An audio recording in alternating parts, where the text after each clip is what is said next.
नमस्कार दोस्तों।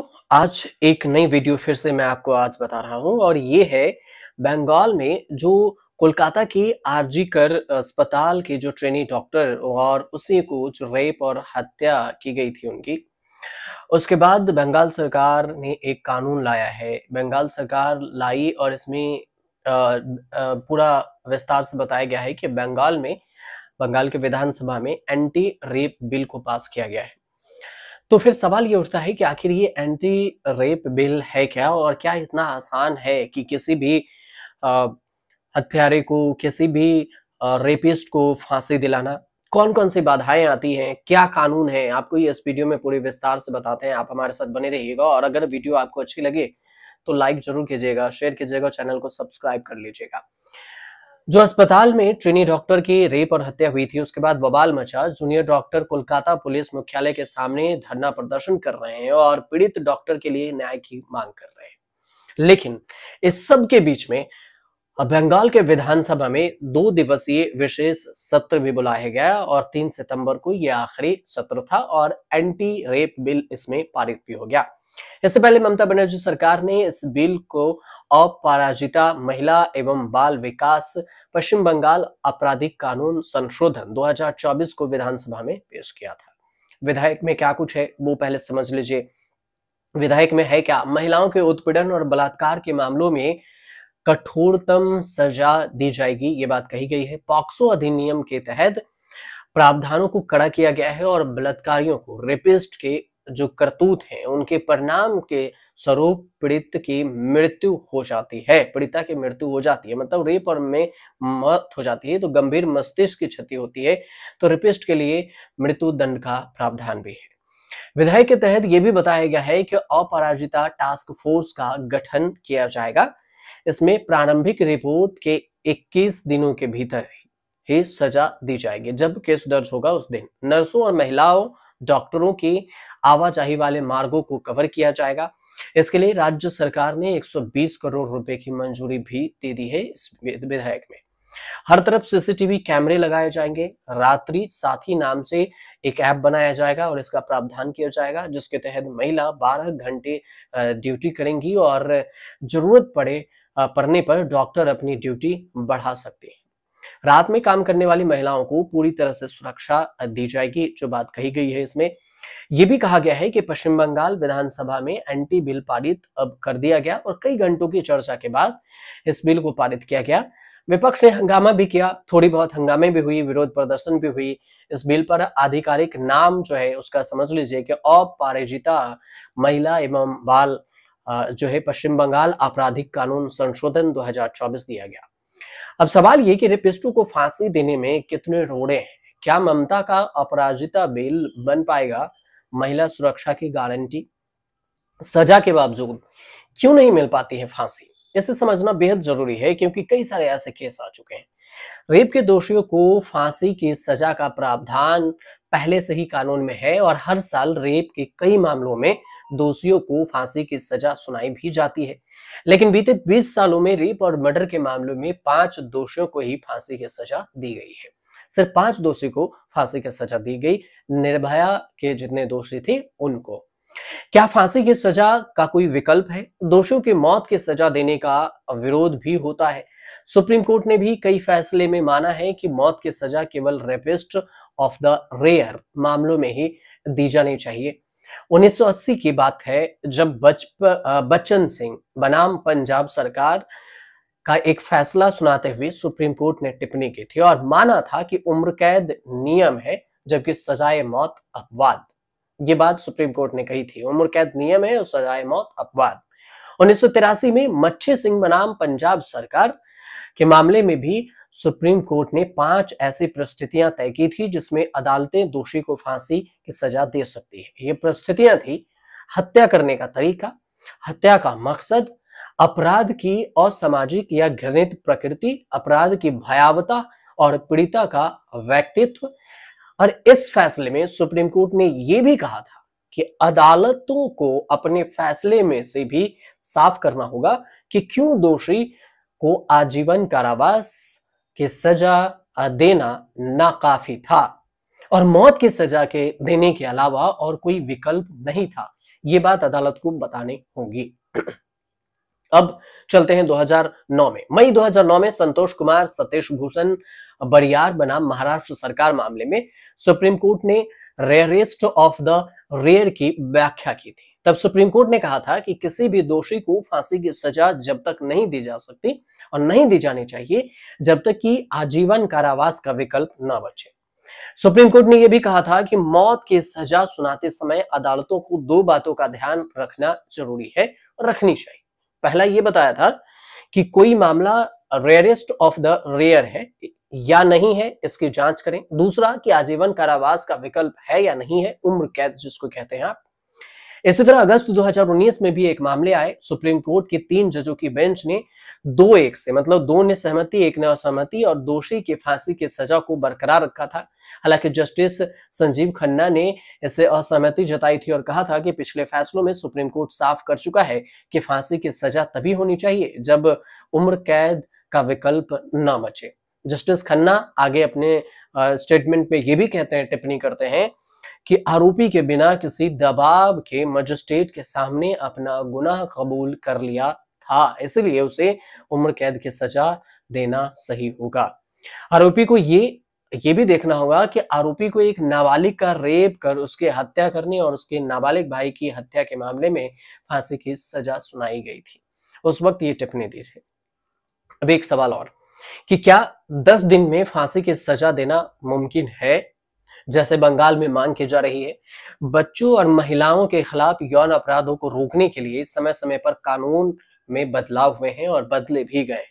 2012 के निर्भया कांड की अगर बात करें तो उसके बाद से कानून में कई सारे बदलाव किए गए। रेप के मामलों में फांसी की सजा का प्रावधान भी किया गया।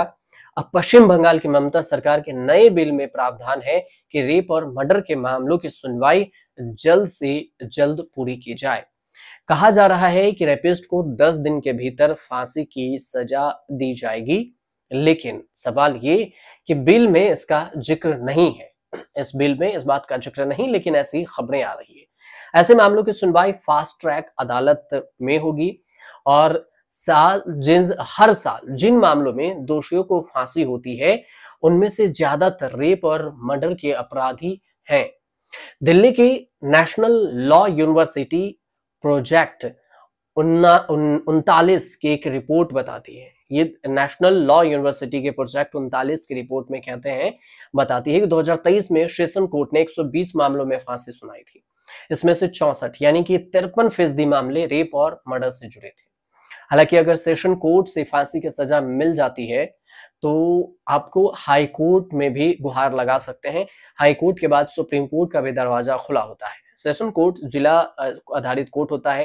भारतीय सुरक्षा अधिनियम धारा 22(2) के तहत सेशन कोर्ट अगर फांसी सुनाती है तो हाई कोर्ट में जाना जरूरी होता है। हाई कोर्ट के मोहर लगने के बाद ही दोषी की फांसी की सजा मुकर्रर की होती है।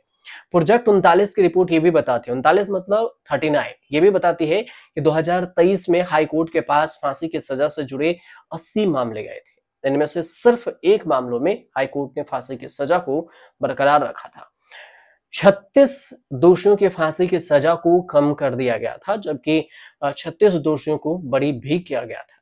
कर्नाटक में ही कर्नाटक हाई कोर्ट का भी एक ऐसा ही मामला है।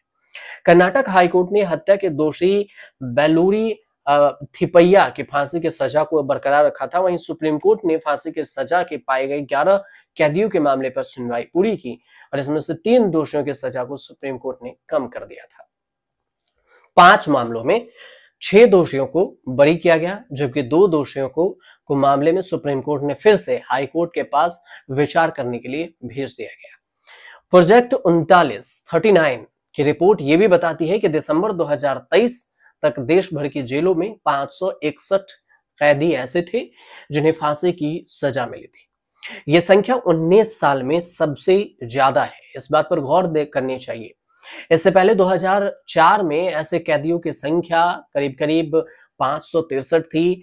अब तक कितने रेपिस्ट को फांसी मिला है ये भी आपको बता देते हैं। पिछले 20 साल के आंकड़े बताते हैं कि रेप और मर्डर के 5 दोषियों को ही फांसी मिला है।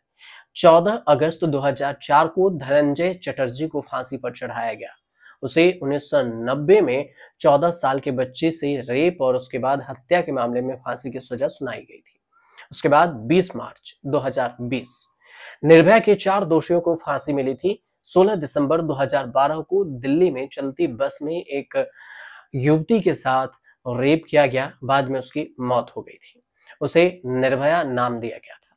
निर्भया कांड के 6 दोषी थे, जिनमें से एक नाबालिग था। नाबालिग 3 साल की सजा काटकर छूट गया। एक दोषी ने आत्महत्या कर ली। बाकी 4 दोषी मुकेश सिंह, विनय शर्मा, अक्षय ठाकुर और पवन गुप्ता ने अपनी फांसी रुकवाने के लिए सारी तरकीबें आजमा ली, लेकिन टाल नहीं सके। फांसी हुई ही मार्च 2020 में चारों को तिहाड़ जेल में फांसी पर लटका दिया गया। सजा मिलने के बाद भी मामला कहां अटक जाता है कि फांसी नहीं हो पाती है, ये समझ लीजिए। सबसे ज्यादा और अहम बात ये भी है कि आपको सजा मिल गई या फिर किसी दोषी को सजा मिल गई, लेकिन मामले फंस कहां जाते हैं ये आपको बताते हैं। हमारे देश में दोषियों को फांसी की सजा सुना तो दी जाती है, लेकिन उसे अमल में नहीं लाया जाता। आमतौर पर माना जाता है कि निचली अदालतें स्थानीय भावनाओं के आधार पर फैसला लेते हुए जल्दबाजी में दोषी को फांसी की सजा सुना देती है। निचली अदालत बोले तो या फिर डिस्ट्रिक्ट कोर्ट, सेशन कोर्ट या फिर हाई कोर्ट, लेकिन जब मामला हाई कोर्ट या सुप्रीम कोर्ट में जाता है तो फैसला पलट दिया जाता है।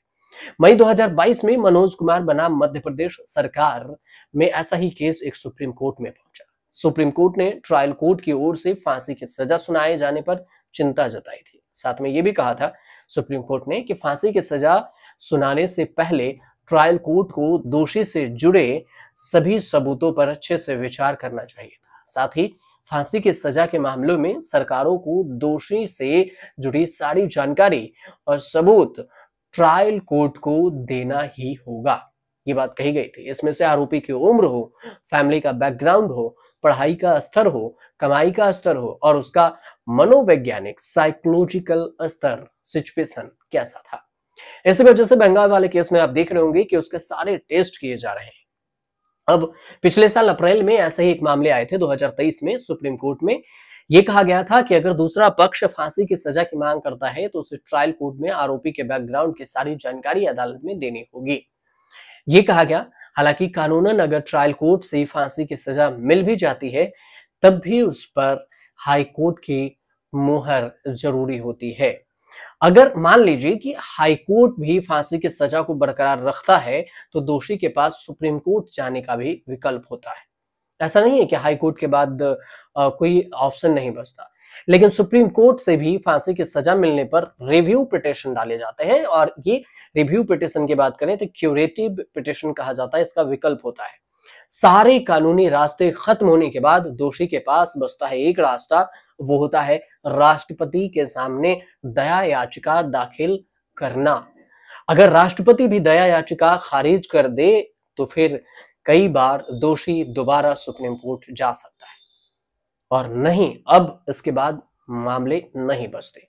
1993 के दिल्ली ब्लास्ट मामले में दोषी देवेंद्र पाल सिंह भुल्लर की दया याचिका खारिज हो गई थी राष्ट्रपति से, लेकिन बाद में सुप्रीम कोर्ट ने उसकी फांसी को उम्र कैद में और इस आधार पर बदल दिया क्योंकि उसकी दया याचिका खारिज होने में 8 साल का वक्त लग गया था।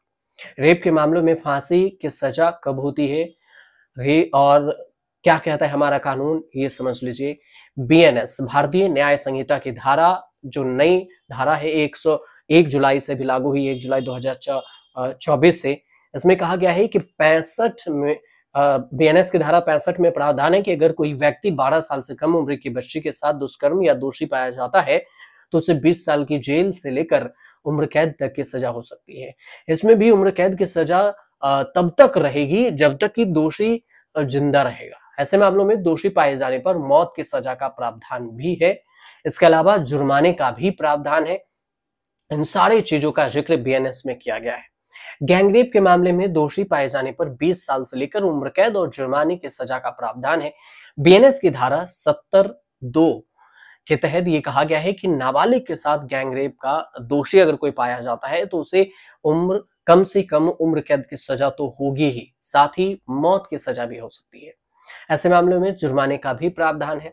बीएनएस की धारा 66, मतलब ये आपको एक एक कर इसलिए बता रहे हैं कि इसमें कैटेगराइज किया गया है। 66 जो धारा है उसमें कहा गया है कि अगर रेप के मामले में महिला की मौत हो जाती है या फिर कोमा जैसे स्थिति में चली जाती है तो दोषी को कम से कम 20 साल की सजा होगी।